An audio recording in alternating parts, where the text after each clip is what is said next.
So Kabbalah, meditation, transcendental meditation, reincarnation, ESP, chanting, seances, levitation, astrology, signs of the zodiac, horoscopes, horror movies, Halloween, idolatry, sorcery, Satanism, satanic ritual abuse, animal human sacrifice, alchemy, pentagram, Enneagram. Have you had any interactions with the Enneagram, Joe?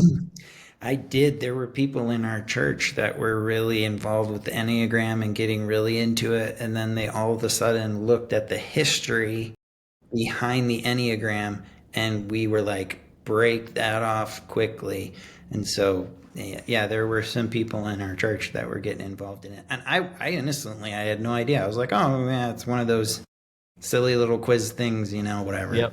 Yeah, same here. And I actually knew people, there was a little revival going on here that my sister was really leading. It was a pretty, I mean, I'm proud of her. You know, she's my younger sister, and she's a go-getter. And they have this basement full of young people. They're baptizing people and stuff.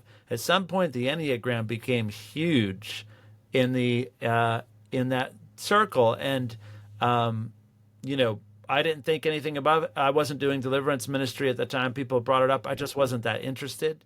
I did take some of those tests where it's like left brain, right brain, and you're like, whoa, that nailed me, you know? And that's again, that's like that desire to be known. Yeah.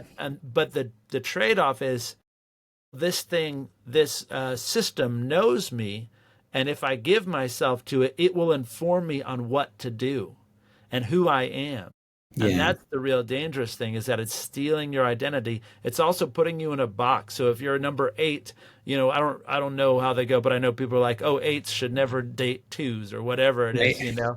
And it's like, you know, my parents were both firstborns, and if you put that on a piece of paper, you know, you'd be like, no, that could never happen. But they had Yeah. 12 kids and had a great life, you know. So don't let the devil prophesy you into a box. You know, don't let demonic prophecies, which I think that's what Enneagram ends up being, is Yeah. a demonic I prophecy. think anything that tells you who you are that isn't Jesus is probably a demon. So, Because it's an idol. You know, who I yeah, am is, I look at Jesus to find out who I am because I am his absolutely. image bearer. And if I'm looking at the Enneagram to find out who I am, I'm going to be a distorted image. Yeah. Um, Or who yeah. you should date for crying out. Yeah. I can't I date mean, you. You're a two. I was already married at the time, but I'd never let an Enneagram tell me who to date.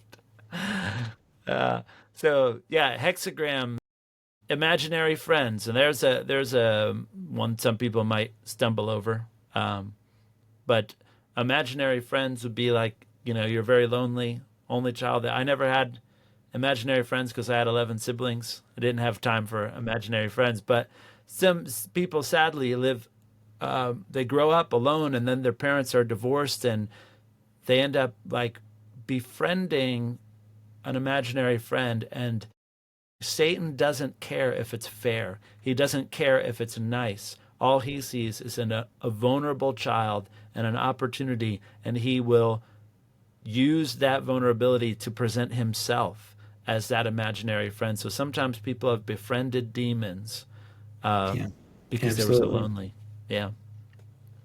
But the good news is that the Holy Spirit wants to enter your life, and Jesus promised he will never leave you and never forsake you. Um, Yes.